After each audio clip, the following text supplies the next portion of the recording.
The night the train screamed, the night was quiet.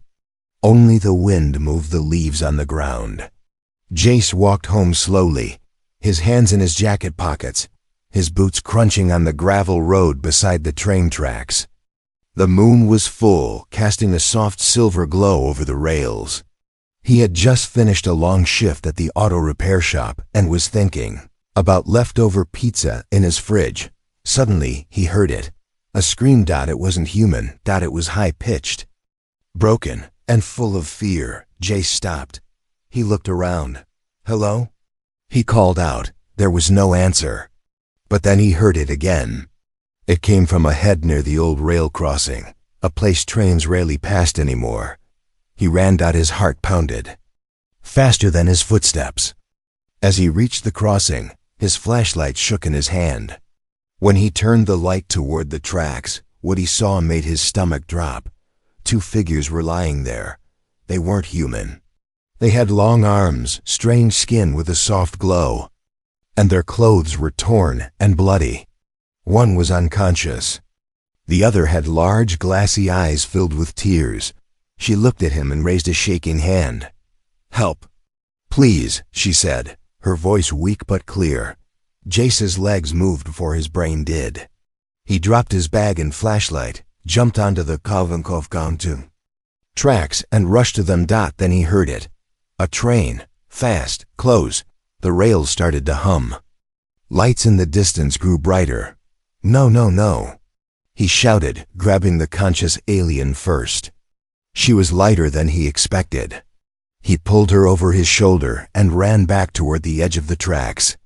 Then he turned, rushed back, and dragged the unconscious one by the arms. The train horn screamed. Jace pulled with all his strength, falling back as he barely yanked her off the rail. Just 1 second later, the train thundered past, blasting wind and noise that knocked him to the ground. Dust filled the air. The track shook, then slowly became still again. Jace coughed and sat up, gasping. Both aliens were next to him, now safe. The conscious one looked at him with wide eyes, blinking slowly. "You saved us." Jace stared back, too shocked to answer. What the hell is going on?" The alien girl tried to sit up, but her legs gave out. "No time. Someone saw us. We must hide." Jace blinked. "Who saw you? Who are you?" She just grabbed his arm and said, "Please." Jace looked around. The town was silent. No sirens, no footsteps, no lights. Just the 3 of them. He had 2 choices: walk away, or take them with him. He sighed. Okay. Come on." His apartment was small, barely enough for 1 person, but now it had 2 glowing aliens inside. Jace didn't understand why he did it. He just couldn't leave them there. Not after that scream. He placed the unconscious one on his bed and gave the other a blanket. She sat on the floor, wrapping it around her glowing shoulders. Her skin was light purple, and her eyes were silver blue, shining like water under moonlight. "I'm Jace," he said, handing her a bottle of water. She took it slowly. "Neela," she replied. "My sister is Sorei. What were you doing on the tracks?" Neela looked down. "Running from something." Jace frowned. "From what?" She looked up, eyes full of pain. "Hunters, not from your world." Jace felt a chill crawl up his spine. "Aliens?" Neela nodded. "Like you?" She shook her head. "Worse." Before he could ask more, the lights flickered. Then they went out. Total darkness. Outside, a low humming sound began. A strange blue glow flashed across the window. Jace ran to the glass and peeked through the curtain. His jaw dropped. Hovering above the street was a black ship silent, smooth and shaped like a dagger. Below it, 3 tall figures in dark armor scanned the ground with blue beams of light. They moved slowly, like they were sniffing the air for prey. "They followed us," Neela whispered. Jace turned to her, his voice low. "What do they want?" She looked at him, her eyes sad and tired. "They don't want us alive." Jace swallowed hard. He didn't understand much, but he did understand one thing now. He had just entered something far bigger than himself, and there was no turning back. Asterisk, the power was still out. Only moonlight from the window lit the small room. Jace stood near the curtain, peeking outside. The black ship was gone. But deep inside, he knew this was just the beginning. Behind him, Neela sat on the floor, gently holding her sister's hand. Sarai still hadn't woken up. Her chest rose and fell slowly, her skin glowing faintly under the thin blanket. Jace turned around and sat down, running his hands through his messy hair. "What are they?" he asked, his voice low. Nyla didn't answer at first. She stared at him, and her silver blue eyes reflected the moonlight. "They are seekers," she finally said. "Machines, mixed with old blood. They were created to find and destroy people. Like us." "Why you?" he asked. She hesitated. "Because we remember things they want buried. And because we are not weak like others they captured." Jace frowned. He didn't understand most of it, but her voice held truth. It wasn't just fear in her tone. It was grief. Then something strange happened. Neela blinked, and her eyes changed color. The silver blue faded, replaced by soft violet with thin gold rings. It happened in seconds. And when she spoke next, her English was perfect, too perfect. Every word was smooth, without pause or struggle. "You speak better now," Jace said, surprised. "I just learned," she replied calmly. "What?" "I heard you speak enough times. That's how our memory works. Once the brain resets from shock, we adjust fast." Jace stared at her. "That's not normal," he said. Neela gave a small smile. "We're not normal." He stood and walked toward the tiny kitchen. He needed something, anything, to feel normal. He opened a cupboard, grabbed a bag of crackers, and tossed them toward her. She caught them easily, without even looking. Jace froze. "You didn't even see that coming." "I heard it in the air," she said. "Right," he muttered. This was way beyond what he signed up for. He sat down again, watching her carefully. "Why? Didn't the government stop those things?" he asked. "I mean, if ships are flying above the city, why isn't anyone doing something?"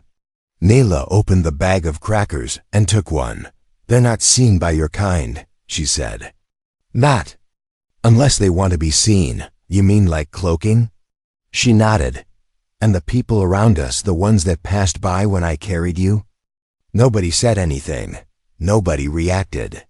"They didn't see us," she said softly. "We were hiding in a field they cannot detect. Until the train that broke it." Jace leaned forward. "What do they want from Earth?" Neela met his eyes. "Not Earth, just us," he pointed to himself. "Then why follow me too?" She looked down. "You touched Sarai when the field broke. You helped us escape. That makes you a carrier. Of what?" She pointed at his chest. "Of the signal." Jace stood up, panicking.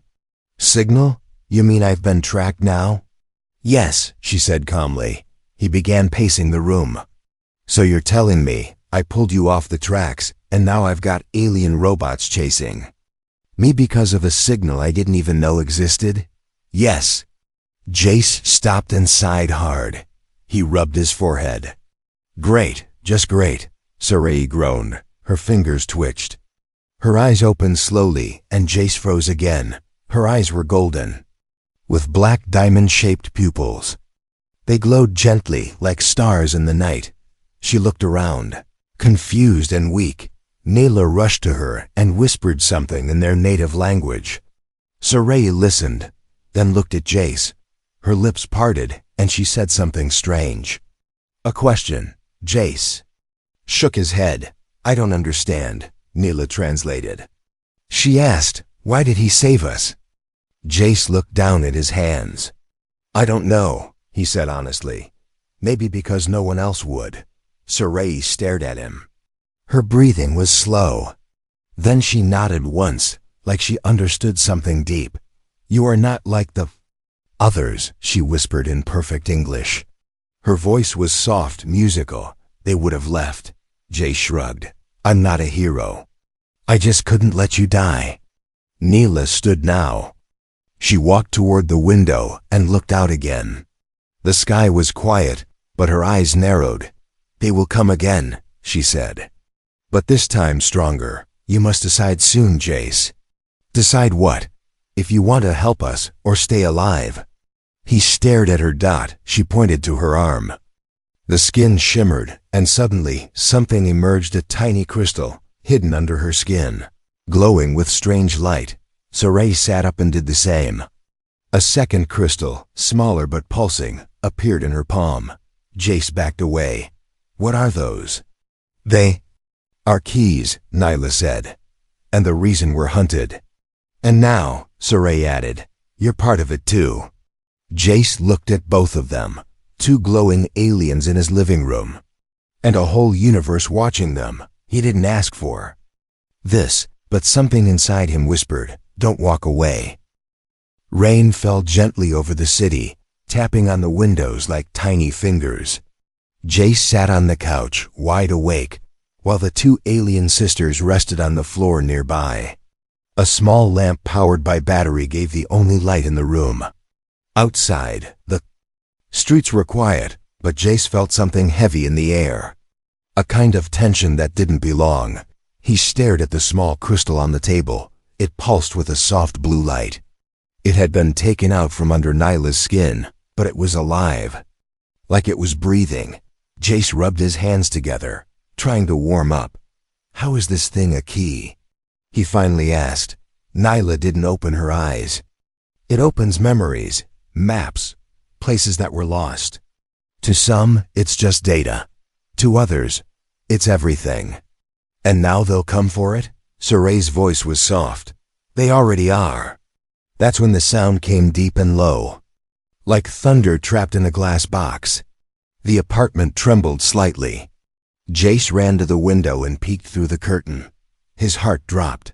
Another black ship hovered silently above the street. No lights, no sound, just floating like a shadow. In the rain. Below it stood 5 tall figures, their armor black and wet from the rain, their faces hidden behind silver masks. "They're here," Jace whispered. "The aliens didn't knock. They didn't call. Instead, they raised a strange device and a kunti." Light scanned the building. A blue pulse ran through the walls. All the electronics buzzed.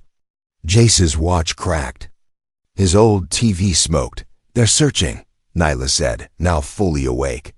"If the crystal pulses again, they'll lock on." "What do I do?" Jace asked, panicking. So REI stood and handed him the crystal. "It responds to you now." "They already tagged you." Jace backed away. "Why me? I'm just a mechanic. I didn't ask for any of this." Neela stood and grabbed his shoulder gently. "And yet, you were the only one who stopped to help." The words hit Jace hard. It was true. He hadn't thought. He just jumped in. "Okay," he said. "So what now?"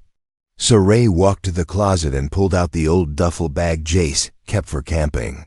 She stuffed a blanket, 2 energy bars, and a flashlight inside. "You run," she said. Jace laughed bitterly. "Run where? This is Earth. They're aliens." Neela moved to the door, crouching to listen.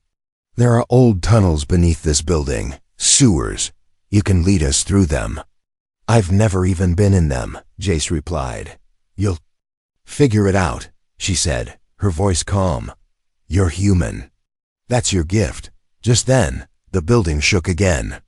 The front door lock started clicking by itself. Something or someone was hacking into it. "No time," Saray said. "We go now." Jace grabbed the duffel, shoved the glowing crystal inside, and helped Neela push open the old trapdoor near the kitchen. It was supposed to lead to plumbing. Tonight, it would lead to freedom. The 3 dropped into the darkness below just as the front door creaked open. The tunnel smelled like wet stone and rust. Jace held the flashlight in one hand, keeping it low to avoid drawing attention from above. Neela moved fast, her bare feet silent on the metal floor. Saray limped slightly, but kept up. Water dripped from the pipes. Rats skittered away. Somewhere far behind, the sound of boots echoed. "They're tracking us," Jace whispered. "Let them," Sorey replied. "We are faster." At one corner, they stopped. Jace looked up and saw another ladder leading to a manhole cover. It was raining hard outside now. The echo of thunder rolled above them. "Where does it go?" Sorey asked. "Main road," Jace said. "Too open." Nyla pointed further down the tunnel. "This way." They turned left, and that's when they saw it. A strange symbol glowing on the wall. Not painted, not drawn. It was floating, burning like white fire without heat. The sisters stared at it in silence. "It's one of the gates," Nyla whispered. "What gate?" Jace asked. Sorey stepped closer. "They were built long ago, for messengers, for escape. We thought they were all lost." Suddenly, the crystal inside the bag pulsed again. The glowing symbol changed shape like it was waking up. Above, a sharp noise rang out. A scream mechanical and full of rage. "The Seekers!" Nyla yelled. Jace didn't wait. He pushed the bag forward toward the symbol, and the wall opened. A passage revealed itself, dark, narrow but real. Nyla grabbed Sorey's hand and pulled her inside. Jace followed and turned back just in time to see a silver-masked figure dropping into the tunnel behind them. The door began to close. The Seeker ran forward, but too late. The wall sealed shut. Darkness returned, but they were safe. For now, Jace leaned against the wall, breathing hard. "What was that?" he gasped. "A door forgotten by time," Nyla whispered. "And you just walked through it." The tunnel beyond the glowing doorway was nothing like the old sewers. It was smooth, round, and made of dark stone that didn't feel cold or wet. Strange symbols glowed faintly along the walls, like stars had been carved into the surface. Jace walked slowly, still holding the flashlight, even though the soft light from the walls was enough to see. Nyla and Sorey walked ahead, quieter than ever. They didn't talk. They didn't even look at each other. Something was wrong. Finally, Jace broke the silence. "Okay. I need answers." The sisters stopped. Jace took a deep breath. "No more half-truths. No more weird riddles. Who exactly are you? And what are those things chasing us?" Sorey turned around first. Her face was calm, but her golden eyes were tired. "We are not just escapees," she said. "We are daughters of Lady Ezira, last ruler of the Avari Flame." Jace raised an eyebrow. "That's supposed to mean something?" Nyla stepped beside her sister. "The Avari ruled parts of the outer galaxy, but we were overthrown by the Black Seers, a group that serves the Seekers. They destroyed our people and used machines to hunt the survivors." "So you're royalty?" Jace asked. "In your words, yes," Sorey said. "But our titles don't matter anymore. Our blood is the last thing that links to the flame." Jace nodded slowly. "And those crystals?" "They're called memory cores," Nyla explained. "Each one carries voices, maps, old secrets. The last pieces of our mother's legacy." Jace's hand moved to the bag on his shoulder. "And now I'm carrying one." Sorey nodded. "It chose you. When you touched it that night, it linked to your mind." "Linked? Like it can read me?" "Not read," Nyla said. "It listens." Jace didn't like the sound of that. He looked at the glowing walls again. "So where are we now?" Sorey pointed down the tunnel. "An old messenger path. A place forgotten by both humans and Seeker machines. It was built for speed and silence." The ground beneath their feet suddenly shook, just for a second. Jace stopped walking. "Was that an earthquake?" "No," Nyla whispered, listening carefully. "They found another entrance. We don't have long." As they continued down the tunnel, the path opened into a large, circular chamber. In the center stood a stone platform with a strange console, half machine, half sculpture. Thin beams of light moved above it, spinning like rings. Sorey approached the console and placed her hand on a curved surface. The platform responded instantly, pulsing with pale red light. What is this place? Jace asked. Nyla stood beside him, a memory vault. If the crystal agrees, we can unlock one of the cores. The crystal inside Jace's bag suddenly warmed. He pulled it out slowly. It was glowing brighter than ever. It wants to speak. Saray said. Jace stepped forward, holding the crystal toward the platform. The lights above the console spun faster, then stopped. A beam of light shot upward from the crystal. Then, a voice filled the air. It was soft, female, powerful. If you are hearing this, then my daughters are alive. And that means hope still burns. Jace froze. The voice wasn't just sound, it was emotion. He felt it in his chest. The seers will hunt you, the seekers will not rest. But the humans, they are different. If one stands beside you, give them the truth. The light twisted and a figure appeared in the air. A tall alien woman in royal robes. Her face was kind. Her eyes, just like Nyla's, were full of fire. This message is for the one who carries the memory core. You are the bridge. You are the change. Then the light faded. Silence returned. Jace stepped back. Was that your mother? Yes, Saray said quietly. That was her last recording before she vanished. Jace looked down at the crystal. She called me a bridge. What does that mean? Nyla took a deep breath. It means you're not just involved, you're part of it now. The memory core chose you. You carry her voice, and that makes you a threat to the seers. Jace shook his head. I was just walking home that night. Saray smiled gently. And still you chose to save us. The ground shook again, harder this time. Nyla snapped to attention. We have to go. They're close. But before they could move, a loud clicking echoed through the tunnel behind them. A soft hum followed. Saray's eyes widened. There, inside, Nyla rushed to the platform and pulled out a small black object from beneath it. It looked like a coin, but it shimmered with golden energy. A location disc, she said. It will show us where to go next. Suddenly, from the tunnel behind them, a shadow stepped forward.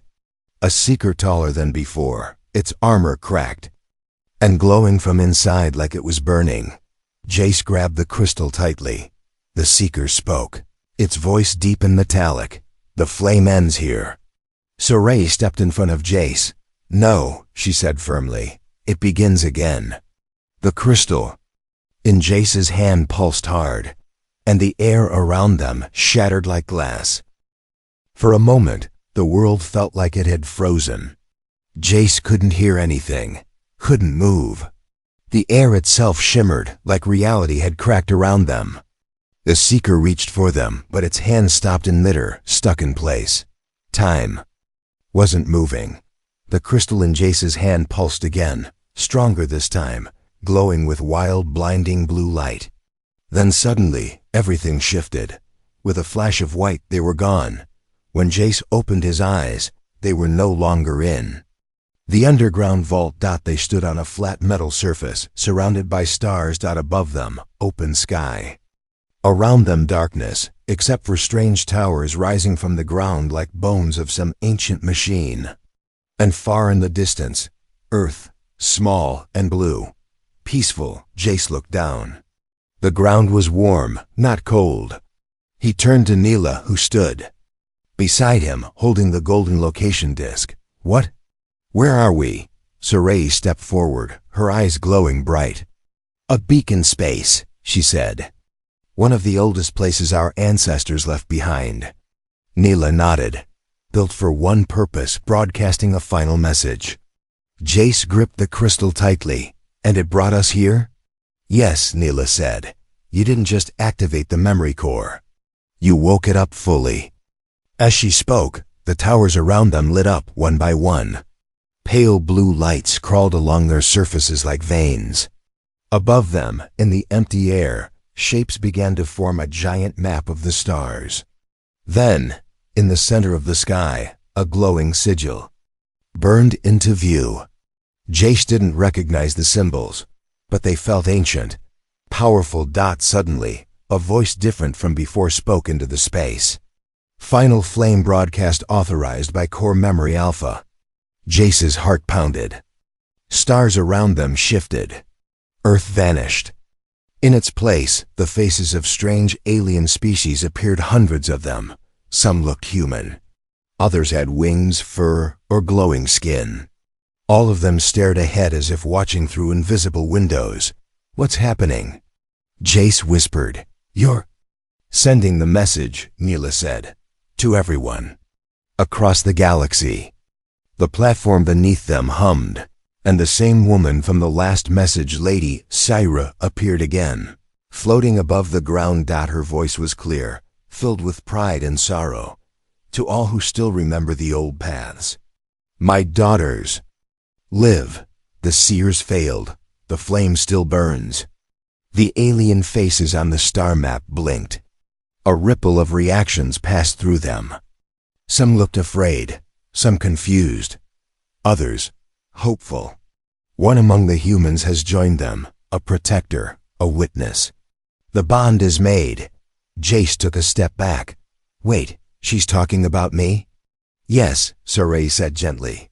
"And now everyone knows." The platform's glow spread across the towers. Symbols began to rain down from the sky, soft beams of memory falling like digital snow.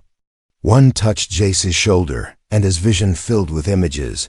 Ancient battles in space, golden towers crumbling, fire raining from alien ships, and a little girl, Neela, crying beside her mother as flames closed in. He gasped and fell to one knee. "They can see it too," Neela whispered. "The whole galaxy, our past, our pain, and now our hope."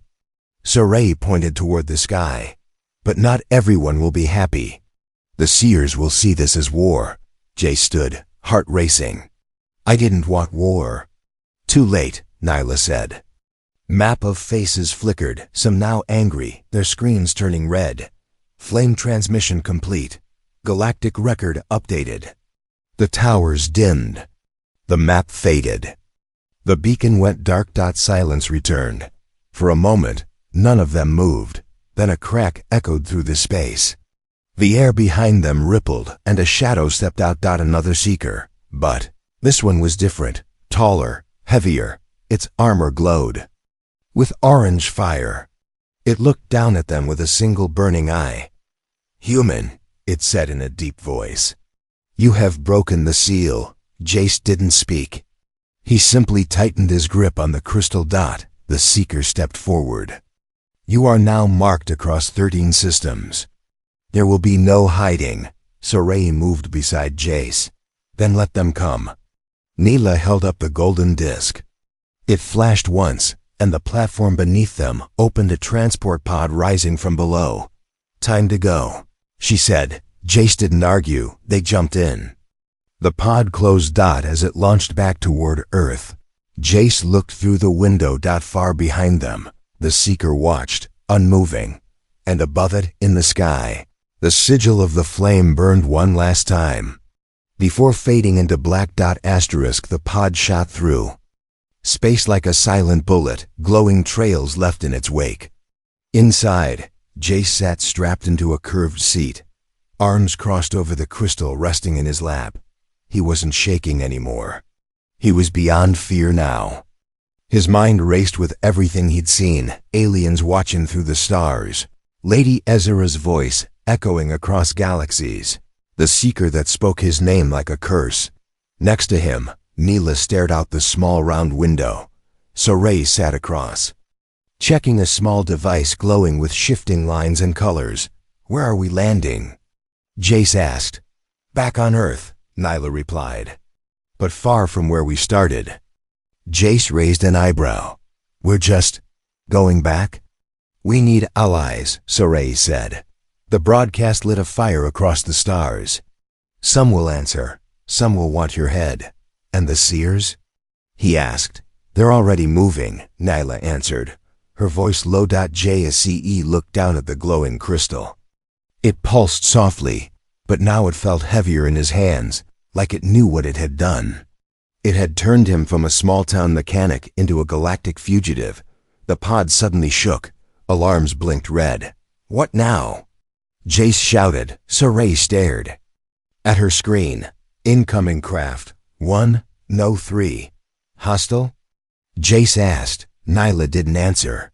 She pulled open a panel and tapped a silver button. The pod jerked to the right as an emergency escape path opened below. We're jumping, she said. The hatch under their feet snapped open, and all three dropped into a beam of light, teleporting just moments before the pod exploded in the Mycol sky. They landed in a dark forest, trees swaying in the wind. Earth's air was fresh, but the smell of smoke lingered from above. Jace coughed, brushing leaves off his jacket. Okay, I'm not even surprised anymore. We have to move, Neela said. This forest borders a silent zone. No tech signals, no drones. It's our best chance to vanish. As they moved through the woods, strange sounds followed them. Birds, insects, distant howls. But beneath all that, Jace felt something else watching. Not machines. Not animals. Something ancient. They reached a small cabin hidden under thick branches. Neela placed her hand on the wooden door, and it opened with a click. Inside, it was warm. Old tech lined the walls, radios, tools, and maps. A fireplace crackled in the corner. This place is yours? Jace asked. No, said a deep voice from the shadows. Jace spun around. A tall alien stood in the corner, wrapped in a long brown coat, his face hidden by a metal mask shaped like a wolf's snout. Narrow. Sarai said with surprise at the figure. Step forward. You triggered the flame, all of it. Jace stepped back, protective of the sisters. Nyla raised a hand. He's one of us. My mother trusted him. Nero removed his mask. His face was scarred, but his eyes were calm. Not human, but close. I didn't think anyone would dare broadcast it, Nero said, eyeing Jace. Let alone a human. Jace shrugged. I didn't know I had a choice. That's why it worked, Nero said. Only those who act without gain can hold the memory core. He stepped closer, reaching out. May I? Jace hesitated, then handed over the crystal. Nero studied it carefully. This core is older than I thought. And it responded to you faster than any flame born. Why is that bad? Jace asked. Nero looked up. Because now you are more than a witness. You are the keeper, Jace blinked. I didn't sign up to be a keeper. Neither did Essera, Nero replied, but she changed a galaxy. Maybe you will too, Jace sighed. What happens now? Saray sat down near the fire. Now we wait and prepare. The broadcast was like a signal fire in the dark. Friends will come. Enemies too, Nero added. The Sky Lords will not sit quietly. They've already moved their fleets. Jace looked between them. Sky Lords, Neela explained. They control 12 star systems. Their leaders made pacts with the Seers. They fear the flame because it brings free thought, rebellion. They want silence. Obedience. And I just told them I'm the new voice of the flame, Jace said with a dry laugh. Exactly, Saray said. They'll come for you first. Thunder rolled outside, but no clouds moved. The ground shook slightly. The trees trembled. They're closer than I thought, Nero said. Putting his mask back on. Lights appeared between the trees, not from human vehicles. These were smooth blue-white glows, floating low like fireflies, except they were scanning. They'll find this cabin in minutes, Saray said. Jace stood. Then we don't wait. We run. No, Nyla said. We fight. She raised her hand. The golden disc she'd taken from the vault floated up, spinning. It glowed once, then cracked into 6 pieces, each one flying out the door in a burst of light. What did you do? Jace asked. Called the old ones, she said. The last protectors. If they still live, they'll answer. And if they don't? Nyla's eyes narrowed. Then we make our final stand here." The wind howled in the sky above. 3 black shapes descended through the cloud ships. Sleek and deadly. Jace reached for the crystal, holding it tight. Soray stood beside him. And for the first time since that night on the tracks, Jace didn't feel afraid. He felt ready. The ships broke through the clouds like falling swords. 3 of them, huge, silent and black, hovered above the forest, casting long shadows over the trees below. Blue searchlights cut through the night, scanning every branch, every leaf. Inside the cabin, Jace stood near the doorway, gripping the crystal tightly. Neela and Soray stood on either side of him, their faces calm. Nero checked a small device on his wrist, his sharp eyes following the movement of the ships above. "They're here," Nero said. "The Skylords don't send ships like that unless they expect resistance."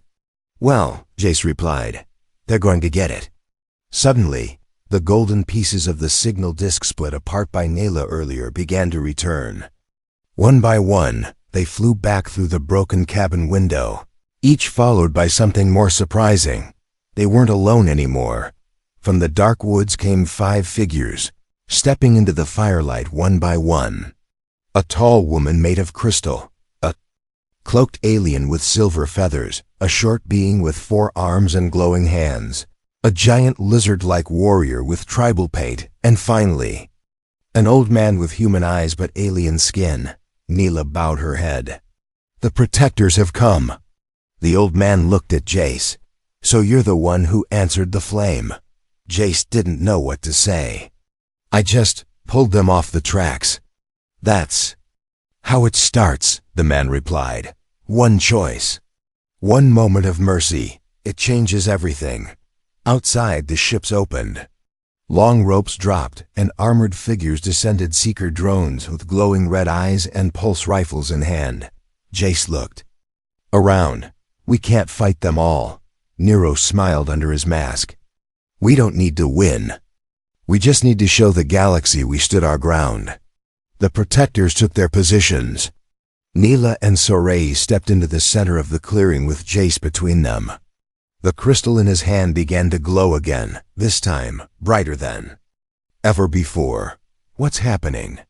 he asked. Soray touched his shoulder. "The flame accepts you fully now. It's unlocking the final memory." Jace's eyes widened as the light from the crystal surrounded them. He saw images flash before his eyes, thousands of them. Cities in space, children hiding from seekers, voices crying for freedom. The last breath of Lady Ezere as she whispered into the memory core, "Let the one with kindness light the fire again." The crystal exploded in a burst of blue flame. Every seeker in the clearing stopped. Their red eyes flickered. Then they turned not toward Jace, but toward the ships above. "What?" the Nero began. "They're breaking control," Neela whispered. The flame overrode their command system. The seeker drones raised their weapons and aimed them at the Skylord ships. And fired. Blue blasts lit up the sky. The ships shook, sparks flying from their engines. One of them exploded midair, crashing into the trees with a deafening roar. The other 2 tried to retreat, but it was too late. The protectors fired beams of energy, their ancient tech far stronger than it looked. Within minutes, all 3 ships had fallen. Jace dropped to his knees, breathing hard. The crystal in his hand cooled down, its glow dimming gently. "It's over?" he asked. "For now," Neela said. Soray looked up at the stars. "But now, everyone knows. The galaxy saw what happened here. On Earth, they'll remember." Jace stood, brushing dirt off his pants. "What about me? What am I now?" The old protector stepped forward. "You are the keeper of the flame, the first in 1,000 years. And whether you like it or not, this world, and many others, will look to you." Jace shook his head. "I'm just a mechanic," Neela smiled. "Not anymore." Days passed. Then weeks. The news on Earth reported strange meteors, power surges, and forest fires. No one mentioned the alien ships. No one talked about the memory broadcast. but whispers. Spread. Across the galaxy, stories were told of a human who lit the flame again. Of a mechanic who stood beside lost royalty. Of two sisters who survived the darkness. The flame-born movement rose again, hidden, small, but growing stronger each day. And in a quiet house in the hills, Jace fixed an old hoverbike while two alien sisters laughed nearby, helping him carry tools. He still didn't understand everything. He still didn't know where all this would lead, but he knew one thing for sure. He wasn't alone anymore. And Earth, his little planet, would never be forgotten. Not by the stars, not by the flame, and never by the two alien women who refused to leave his side. The end.